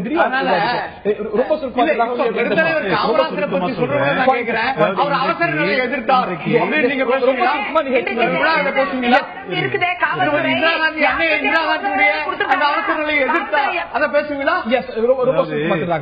இன்னைக்கு காமராஜுடைய பிறந்த நாளை கொண்டாடி இருக்கிறாங்க. இந்த லெகசியை கிளைம் பண்றதுக்கு என்ன கேட்டா காங்கிரஸ்க்கு ரைட் கிடையாதுங்கிற.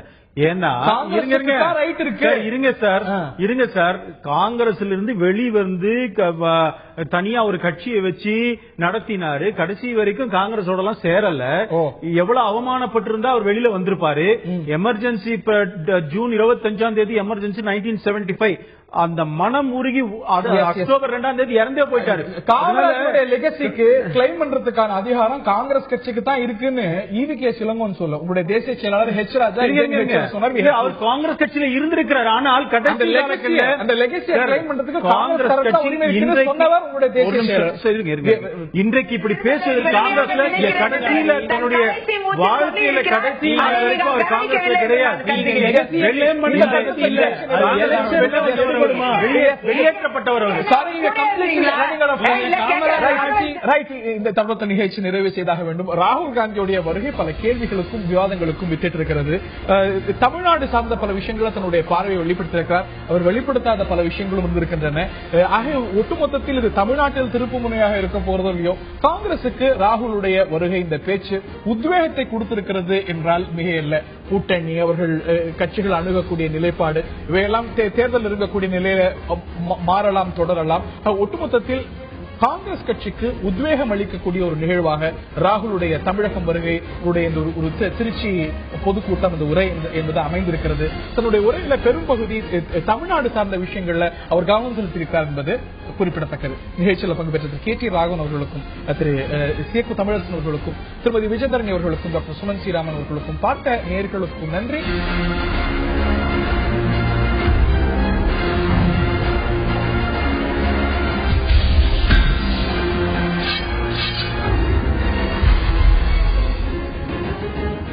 ஐந்தாயிரத்து நீட்சிக்கு வரவேற்கின்றோம். சட்டமன்றத்தை ஏன் கூட்டவில்லை? ஏப்ரல் தொடக்கத்தில் ஒத்தி வைக்கப்பட்டது. மானிய கோரிக்கை மீதான விவாதம் நடைபெற வேண்டும். இயல்பா ஒரு சில நாட்கள்ல மீண்டும் கூடணும்.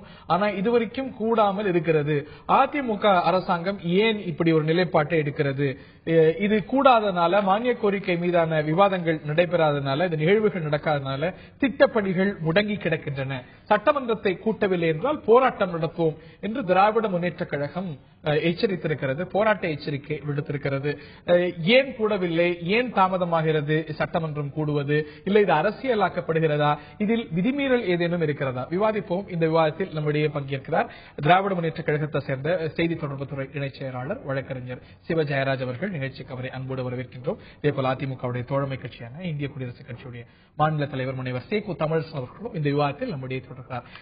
இருவரையும் இந்த நிகழ்ச்சிக்கு அன்போடு வரவேற்கின்றோம். சட்டமன்றத்தை கூட்டணும் அப்படின்னு கேட்கிறீங்க.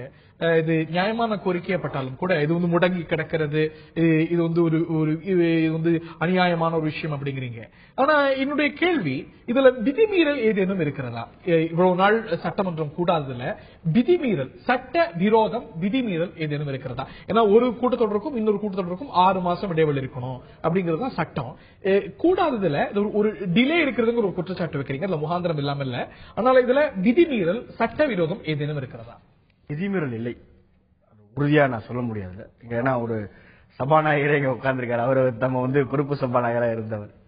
இதுல நாங்கள் வைக்கிற கேள்வி, அதுவும் திமுகவினுடைய பொருளாளர் தளபதி அண்ணன் மு.க. ஸ்டாலின் வைக்கிற கோரிக்கை, ஒரு பட்ஜெட் தாக்கல் செய்ததற்கு பிறகு, நீங்கள் சாதாரண கூட்டத்தொடருக்கும் பட்ஜெட் தாக்கல் செய்ததற்கு பிறகு நடைபெறுகிற ஒரு மானிய கோரிக்கைக்கும் இருக்கிற வித்தியாசம் அதுதான். இங்க சாதாரண கூட்டத்தொடர் வந்து 6 மாதத்திற்குள் கூட்ட வேண்டும், கவர்னர் அதற்கு உத்தரவு பிறப்பிக்க வேண்டும், தலைமை செயலகத்திலிருந்து அதற்கான கோப்பு கவர்னருக்கு செல்ல வேண்டும், அரசு அதற்கான முடிவெடுக்க வேண்டும். இதெல்லாம் சாதாரண நடைமுறை, எல்லோருக்கும் தெரியும்.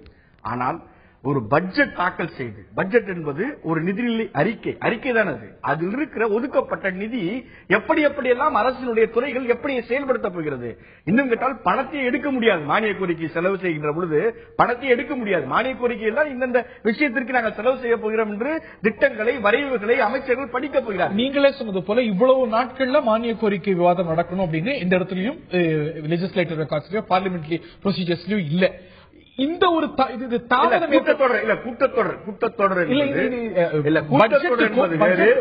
பட்ஜெட்டுக்கும் இந்த மானிய கோரிக்கை விஷயத்துக்கும் அதீதமான ஒரு இடைவெளி இருக்கு. இல்ல, இது வரைக்கும் மரபு இருக்குல்லவா? இதுக்கு முன்னால் நடைபெற்றிருக்கிற ஆட்சிகளில், அதிமுக ஆட்சியும் சரி, புரட்சி நடிகர் எம்ஜிஆர் அவர்கள் ஆட்சியிலும் சரி, திமுக ஆட்சியிலும் சரி, அதிகபட்சம் 3 நாட்கள் அல்லது ஒரு நாள் இடைவெளி தான் படிப்பதற்காக பட்ஜெட். ஒரு சில நேரங்கள் அசாதாரண சூழ்நிலைகளிலே, இல்ல நான் சொல்ல வரேன், நீங்க எந்த தேதியை சொல்ல போயிட்டு எனக்கு தெரியும், ஒரு சில நாட்களில் வந்து அதிகபட்சமாக போனால் கூட 1 மாதங்கள் தள்ளி போயிருக்கலாம். 2014 சென்ற ஆண்டே பார்க்கும்போது பட்ஜெட் 13ஆம் தேதி 2ஆம் மாசம் தாக்கல் ஆகுது, 7 நாள் விவாதம் நடக்குது. அதுக்கு பிறகு இந்த மானிய கோரிக்கை பார்த்தீங்கன்னா 10 ஜூலை, அதாவது 140 நாள் இடைவெளியில் நடக்குது. 2009 திமுக ஆட்சியில பார்க்கும்போது 112 நாள் இடைவெளியில பார்த்துட்டு தான் வரேன். அதாவது நீங்கள் சொன்ன அந்த கருத்தை வந்து எப்படி பார்க்கிறோம் என்றால், 7 நாட்கள் 4 நாட்கள் பட்ஜெட் எத்தனை நாள் நடந்தது? இப்பொழுது நீங்கள் வந்து பட்ஜெட்டை தாக்கல் செய்து விட்டு விவாதம் நடத்தாமல் அவை ஒத்திவைக்கப்படுகிறது. 5 நாள் விவாதம். நான் கேட்கிறேன், முழுமையான இல்ல 25ஆம் தேதி முழுமையான விவாதம் நடைபெறாமல் அவை ஒத்திவைக்கப்பட்டதற்கு பிறகு நான் கேட்கிறேன் சார், நான் அந்த ஆட்சி செய்யவில்லை, இந்த ஆட்சி செய்யவில்லை என்ற வசைபாடல்களுக்குள்ளோ விதண்டவாதத்துக்குள்ளோ நான் போக விரும்பல. ஏன் நீங்கள் சட்டசபையை கூட்ட மறுக்கிறீர்கள்? முதலமைச்சர் ஜெயலலிதா அம்மையார் இல்லை, அதனால் நாங்கள் சட்டசபையை கூட்டவில்லை, இருக்காங்க. நான் என்ன சொல்றேன், முதல்ல இல்ல கூட்டல, இப்பதான் வந்துட்டாங்கல்ல, கூட்டல, திட்டங்களை தொடங்கி வைக்கிறாங்க, நிகழ்ச்சிக்கு சட்டமன்றத்துக்கு வராங்க. நீங்க சொல்றீங்களா, அன்றாட பத்திரிகைகளிலே ஒரு நாள் எடுத்த புகைப்படத்தை ஒரு நாளாக ரிலீஸ் செய்து ஆட்சி நடப்பதை போல ஒரு மாற்றத்தை, ஒரு மாய தோற்றத்தை உருவாக்குறீங்களா? சட்டசபை நடத்துங்க. நாங்க என்ன கேட்கிறோம், இப்போது ஒண்ணு இல்ல, 110 விதியின் கீழ் மட்டும் சட்டசபையில் அறிவிக்கப்பட்டிருக்கிற 50,000 கோடியில் 20,000 கோடி ரூபாய் வரைக்கும் கூட இன்றைக்கு நிமிடம் வரைக்கும் செயல்படுத்தப்படவில்லை. அம்மையார் ஜெயலலிதா 144 திட்டங்கள் அறிவிக்கப்பட்டு வெறும் 21 திட்டங்களுக்கு மட்டும்தான் ஜியோவே போடப்பட்டிருக்கு. இந்த 4 வருஷத்துல நாங்கள் அரசு துருப்பிடித்து கிடக்கிறது என்பது சொல்வதற்கு அனைத்து முகாந்திரமும் இருக்கிறது. ரைட். ஏன் இந்த ஒரு தாமதம்? இதற்கான அவசியம் எங்க வருது? போன வருஷம் தாமதமாச்சுன்னா நாடாளுமன்ற தேர்தல் வந்தது, அதனால புரிந்து கொள்ள முடிகிறது. இந்த வருஷம் வைத்தியிலேயே எப்ப சட்டமன்றம் கூட போகுது அப்படின்னு திமுக கேட்பதை விடுங்க, சென்னை உயர்நீதிமன்றம் கேட்குது, அப்சர்வேஷன்ல பதிவாகுது. திமுக எழுப்புற இந்த கேள்விக்கு நான் 3 விதமான பதில் தரணும். முதல் என்னுடைய பதில், திமுக இதை கேட்பதற்கு எந்த விதமான தார்மீக உரிமையும் இல்லை. ஏன்னா திமுகவினுடைய கட்சி தலைவர், முன்னாள் முதலமைச்சர், திமுக தலைவர் தேர்ந்தெடுக்கப்பட்ட நாளிலிருந்து இதுவரையில சட்டப்பேரவைக்கே வரல. ஜெயலலிதா மேல எத்தனை முறை வந்தாங்க? இல்ல, நான் என்னோட பதில சொல்றேன், அப்புறம் நீங்க கேட்கறதுக்கு நான் பதில் சொல்றேன். 2006-11 ஜெயலலிதா எவ்வளவு முறை சட்டமன்றத்துக்கு அது நான் இந்த கேள்விக்கு நான் பதில் சொன்ன பிறகு நான் உங்களுடைய விவாதத்துக்கு வரேன். திமுக பொருளாளர், சட்டமன்ற கட்சியினுடைய குழு, சட்டமன்ற குழுவினுடைய தலைவர், முன்னாள் அமைச்சர் திரு மு.க. ஸ்டாலின் எத்தனை முறை வந்து முழுமையா சட்டமன்ற விவாதத்தில் பங்கேற்று எல்லா வெளிநடப்பு தான். அதுதான் தப்பு. சட்டசபையுடைய மாற்று ஒரு சட்டசபையுடைய பிரச்சனை வெளியே இல்ல மாற்றுன சட்டசபை உரிமை ஒரு சட்டமன்ற உங்களுக்கு இருக்க முடியாம நான் முழுமையா சொன்ன பிறகு ஒரு அப்சர்வேஷன் மட்டும் கொடுக்க விரும்புறேன்.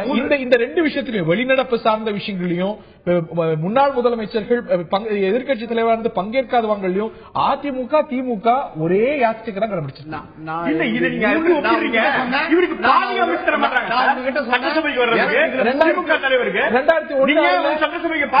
2016 இல்ல நான் அன்றைக்கு விஷயம் வேற இன்றைக்கு விஷயம் வேற. சட்டசபையில ஏன் வந்து சக்கர நாற்காலி போறது வைத்து தர மாட்டீங்க? 2001 அவர் ஏன் சட்டமன்றத்துக்கு வரலங்கிற கேள்விதான் நியமானது. 2006-18 ஜெயலலிதாவும் நிறைய முறை சட்டமன்றத்துக்கு வந்தது. உங்களுடைய கேள்வி தொடர்பான என்னுடைய 3 பதில சொல்றேன்ட்டு முதல் பதில் சொன்னேன். 2 சொல்லிட்டீங்க. இல்ல அது 2 சேர்ந்ததுதான். அதுக்கு தலைவர் போராட்டம். 2வது பதில் ஒரு கூட்டத்தொடருக்கும் இன்னொரு கூட்டத்தொடருக்கும் 6 மாத கால இடைவெளி இருக்கலாம். சரி, 6 மாத இடைவெளி இருந்தாலும் கூட இப்ப வந்து நம்ம வந்து கடந்த கூட்டத்தொடர் முடிஞ்சு இன்னும் 4 மாதம் கூட இல்ல. இப்ப இருக்கிற அமைச்சரவை இருக்க இந்த அமைச்சரவையை பொறுத்தவரை டெக்னிக்கலி புதிய அமைச்சரவை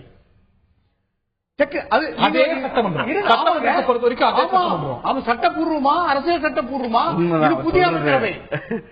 இது புதிய அமைச்சரவை. ஒவ்வொரு முறையும் வந்து ஆளுநர் பதவியேற்க வைப்பார். அதுக்கு என்ன காரணம்? அது அரசியல் சட்ட உரிமை மரபு. இது புதிய அமைச்சரவை. 5 ஆண்டு கால இறுதியில நடக்கிற இந்த அமைச்சரவைக்கு இப்ப துறை ரீதியான புதிய நடவடிக்கைகள் எவ்வளவோ செய்யணும்.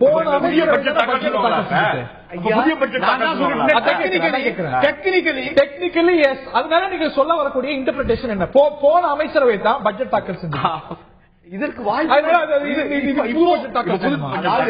நீங்க நான் 2வது பதில் சொல்றேன், 3வது பதில் சொன்ன பிறகு நான் சொன்ன பிறகு ஆக இந்த அமைச்சரவைக்கு வந்து போதிய அவகாசம் இருக்கணும். ஏன்னா இந்த சட்டமன்றத்தினுடைய காலத்தினுடைய 5வது ஆண்டு இறுதியில் இருக்கும். எந்த பட்ஜெட் மீது மானிய கோரிக்கை விவாதம் நடக்க போகுது? அதுதாங்க நான் சொல்ல வரேன். நீங்க அதுக்கு முன்னாடி நீங்க அவசரப்படுறீங்களா? சொல்ல வர்றதுக்கு முன்னாடி அவசரப்படுறீங்களா? அதாவது ஆக அந்த டெக்னிக்கலி ஒரு வாய்ப்பும் இருக்கு. இதற்கு மேல இந்த 6 மாத கால வாய்ப்பும் இருக்கு. இதுக்கு மேல இன்னொன்னு என்னன்னா, கடந்த திமுக ஆட்சியில ஒரு காரணம் இல்லாம 2009 இதே போல தள்ளி வைக்கப்பட்ட சட்டப்பேரவை 4 மாதங்களுக்கு மேல 6 மாதத்துக்கு உள்ள தான் நடந்தது. ஏன் கூட பட்ஜெட் தாக்கல் பண்ணி மானிய கோரிக்கை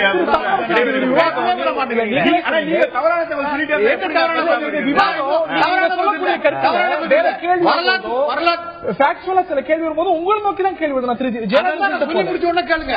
அதாவது இந்த தவறை ஏதோ ஒரு பெரிய தவறு போல இவ்வளவு வாய்ப்பு இருந்தும் அதிமுக வந்து திமுக ஏன் இப்படி பண்ணீங்க?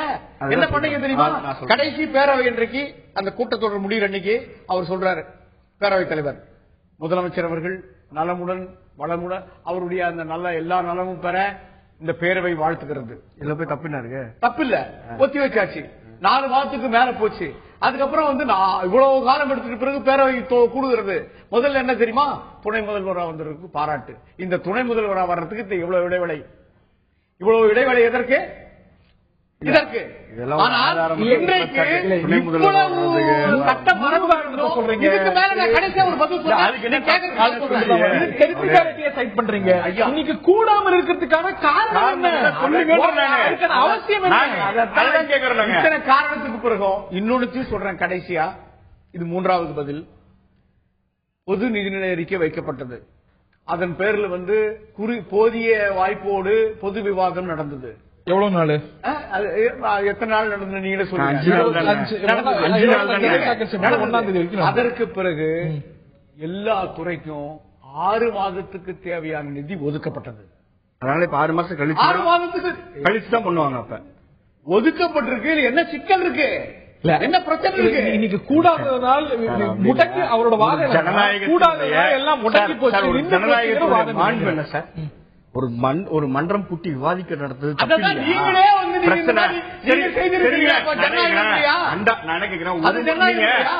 நீங்க சொல்ற அந்த ஆண்டு ஒரு முறை தான். 5 வருஷத்துல நான் என்ன கேக்குறேன், இப்ப எத்தனை முறை பண்ணிருக்கீங்க? ஒரே எத்தனை முறை பண்ணிருக்கீங்க? அந்த முதலமைச்சர்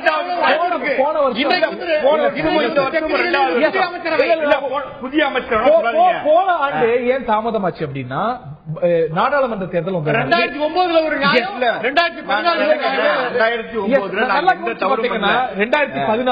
2014 2009 இந்த 3 ஆண்டுகள்ல இவ்வளவு தாமதம் ஏற்பட்டிருக்கு. காரணம் நாடாளுமன்ற தேர்தல் இல்ல. நாடாளுமன்ற தேர்தல் ஒரு முறை தானே வந்துச்சு. அதுக்கு முன்னாடி ஏன் தாமதமாச்சு? இன்னைக்கு ஏன் தாமதமாகுது? நான் என்ன கேட்கிறேன் சார், ஆகஸ்ட் மாசம் சட்டமன்றம் கூடும் என்று அரசினுடைய தலைமை செயலாளர் இன்றைக்கு உயர்நீதிமன்றத்தில் தலைமை நீதிபதி முன்னால் சொல்றாரு. ஆகஸ்ட் வந்துடலையே. நான் என்ன கேட்கிறேன், ஏன் அரசு அறிவிக்கலாம்? எங்க அமைச்சருடைய கூட்டம் நிதி ஒதுக்கீடு இல்லன்னு சொல்ல முடியாது. நான் என்ன கேட்கிறேன், நீங்க நிதி ஒதுக்கிங்க, ஒரு வருஷத்துக்குள்ள ஒதுக்கிங்க, உங்க ஆட்சி மெஜாரிட்டி ஆட்சி, நீங்க நிதி ஒதுக்கிங்க, எல்லாம் பண்ணுங்க. அரசு மக்களுடைய பிரச்சனை விவாதிக்கிறீங்க சார். ஒரு சட்டம் வெளியேற்றதுக்கு தயாரா இருக்கிறவங்க கிட்ட எப்படி சார் விவாதிக்கிறது? கூடினா ஆளுநர் வணக்கம் சொன்ன உடனே வெளிநடப்பு இல்ல. நான் இதான் சொல்றேன், ஏன் அதிமுகவுடைய பொதுச் செயலாளர் ஜெயலலிதா இப்படி செய்ததே இல்லையா? ஒரு முறை கூட இப்படி நான் பேசுறேன் 2 பேரும் 45 நிமிஷம், 1 மணி நேரம் 45 நிமிஷம் நான் துரைமுருகன் பேசினார். ஒரு கேள்விக்கு கூட இவங்களால பதில் சொல்ல முடியல ஆளுங்கட்சியால. அவர் ஒரே கேள்வி கேட்டாரு. 275(1) படி அரசியலமைப்பு சட்டத்தின் கீழ் மத்திய அரசு தமிழக அரசுக்கு ஒதுக்கின 5 லட்சம் கோடி வரைக்குமான பணம் எந்தவித செலவுமே செய்யாமல் திருப்பி அனுப்புறாங்க. மத்திய அரசுக்கு ரீஅப்ரோப்ரியேட் பண்ணி வேறு வேறு துறைகளுக்கு ஒதுக்குறாங்க. இப்படி வேறு துறைகளுக்கு ஒதுக்குவதும் திரும்ப செலவே பண்ணாமல் மத்திய அரசுக்கு பணம் கொடுப்பதும் நியாயமான்னு கேட்டார். இந்த நிமிடம் வரைக்கும் சட்டசபையில் பதில் சொல்ல, மக்கள் மன்றத்தில் பதில் சொல்ல. 110 விதியின் கீழே ஜெயலலிதா அம்மையார் சொல்லியிருக்கக்கூடிய திட்டங்களில் அப்படியே இருக்கிறது. ஏன் செயல்படுத்தப்படல?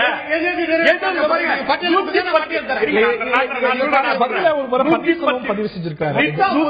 இல்ல 19 ஆதாரம் சொல்றேன். 110 விதி இல்ல. நீங்க இருக்கப்ப நான் 19 சொல்ல முடியாது. அதனால நான் 19 சொல்ல. 110 விதியின் கீழே முதலமைச்சர் அறிவித்த எத்தனை திட்டங்களுக்கு 27 திட்டங்கள் மட்டும்தான் ஜியோ போட்டிருக்கீங்க. நான் சொல்றேன் 110 விதியில 50,000 கோடி ஒதுக்கியிருக்காங்க. 98% நிறைவேற்றப்பட்டிருக்கிறது. இல்ல நான் ஒரே உதாரணம் சொல்லட்டுமா? சில்லல்லா நீரேற்று திட்டம் சொன்னாங்க. என்னாச்சு? திமுக கொண்டு வந்த திட்டம் இன்றைக்கு வரைக்கும் கிடப்பில் இருக்கு. அதோட ஒன்று சொல்லிட்டா, புனல் மின் நிலையம் அமைப்பு நீலகிரி மாவட்டத்தில் அறிக்கைப்படுத்தாங்க. இத்தனை வருஷத்துல ஃபீஸிபிலிட்டி ஸ்டடி கூட பண்ணல. போரூர்ல இருந்து சென்னை வரைக்கும், வடபழனி வரைக்கும் மெட்ரோ ரயில் திட்டம், இது மோனோ ரயில் திட்டம் கொண்டு வருவாங்க. இது வரைக்கும் திட்ட வரைவு கூட கொண்டு வரல. போலூர் மேம்பாலம் அப்படியே இருக்குது. தமிழக அரசு இன்றைக்கு செயல்படாமல் இருப்பதற்கு ஒரு உதாரணம் அல்ல, 1 லட்சம் உதாரணம் என்னால் சொல்ல முடியும்.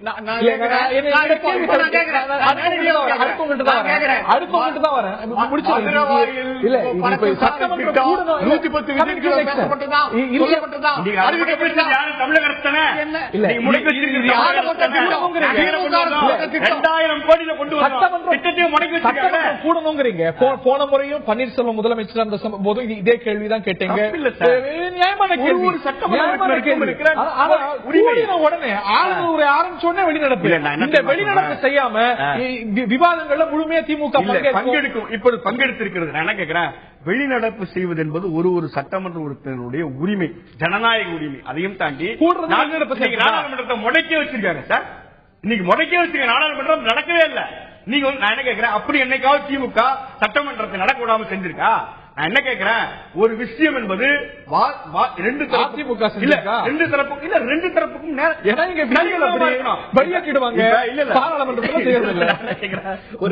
ஒரே ஒரு சிம்பிள் கொஸ்டின் தான் சார்.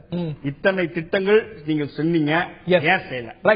இறுதியான வாதம் தமிழர். சட்டமன்ற நெறிகளின்படியும் விதிகளின்படியும் சட்டமன்றத்தை கூட்டுவது என்பது முழுக்க முழுக்க ஆளுங்கட்சியினுடைய உரிமை. சரிமா? அந்த ஆளுங்கட்சியினுடைய நெறிகள் மரபுகள் மீறப்படுமானால் அந்த அவையினுடைய பொறுப்பாக இருக்கக்கூடிய ஆளுநர் ஒருபோதும் அதுக்கு சம்மதிக்க மாட்டார். விதிமீறல் இல்லன்னு அவரே ஏத்துக்கிட்டாரு. ஆளுநர் அதுக்கு சம்மதிக்கவே மாட்டார். ஆளுநருடைய இசைவோடும் ஒப்புதலோடும் சட்டமன்றத்தினுடைய ஒவ்வொரு நீங்கள் என்ன சொல்றீங்க? இப்போ ஆளுநரையே குறை சொல்றீங்களா? இல்ல இல்ல, ஆளுநரை குறைச்சதோட என்ன தப்பு? என்ன கேக்குறேன், தப்பு இல்ல, அது சொல்லுங்க. இல்ல நான் என்ன கேக்குறேன், இல்ல ஒரே நிமிஷம், நான் அதாவது 2012ஆம் ஆண்டில் 78%, அதாவது 748 இடங்களுக்கு ஒதுக்கப்பட்ட பணம் எவ்வளவு தெரியுங்களா? 14,850 கோடி. பக்கம் உட்பட என்னால் சொல்ல முடியும் ஒரு துறைக்கும் ஒதுக்கப்பட்டது. ஆனால் இவர்கள் இன்றைக்கு ஒதுக்கப்பட்டது 32 கோடி 60 லட்சம். இப்படி மலைக்கும் மடுவிற்கும் பணம் நீங்க எப்படி செலவு பண்ண போறீங்க? மானியப்பறிகள் தானே சொல்ல முடியும். ஒரு பட்ஜெட் இருக்கிற அறிவிக்கப்பட்ட திட்டத்தை நாட்டு மக்களுக்கு சொல்லுங்க. எப்படி செலவு பண்ண? இறுதியான வாதம் கூட்டணி கோரிக்கை ரொம்ப இயல்பானது. வழக்கம் போல திமுக இந்த முந்தி தருவது என்று சொல்றாங்களே, அதை போல ஒரு முந்தி வந்து நடந்து கொள்ளுகிற அப்படிப்பட்ட ஒரு அவசர குடுக்கைத்தனத்தை தான் பயன்படுத்திட்டு வருது.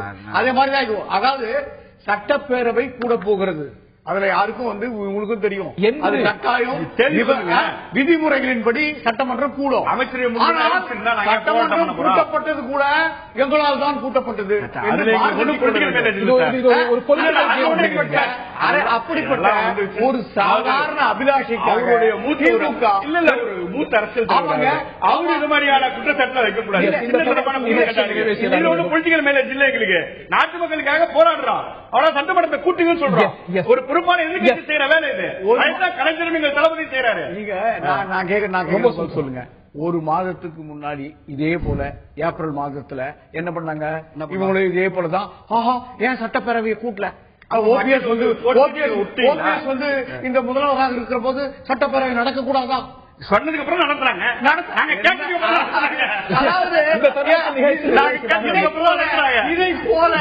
இதை போல அதுக்கு முன்னாடி பன்னீர்செல்வம்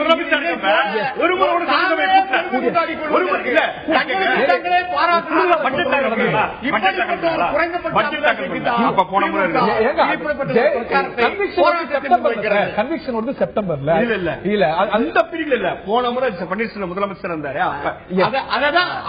6 மாதம் ஒரு கூட்டத்தொடருக்கும் இன்னொரு கூட்டத்தொடருக்கும் ஒரு சிட்டிங்க்கு இன்னொரு சிட்டிங்க்கும் 6 மாத கால இடைவெளிக்கு மேல இருக்கக்கூடாது அப்படிங்கிறது விதி. இந்த விஷயத்துல திரு ஜெயராஜன் சொன்னது போல விதி மீறல் எதுவும் இல்லை. இந்த ஒரு கோரிக்கை சட்டமன்றம் உடனடியாக கூட்டப்படணும், ஏன் இவ்வளவு காலதாமதம், டிமாண்ட் ஃபார் கிராண்ட்ஸ் நிறைவேற்றுதல், கூட்டம் கூடுறதில்லை அப்படிங்கிற ஒரு கேள்வியை திராவிட முன்னேற்ற கழகம் எழுப்புகிறது. ஒரு இயல்பான ஒரு கோரிக்கையாக இருக்குது.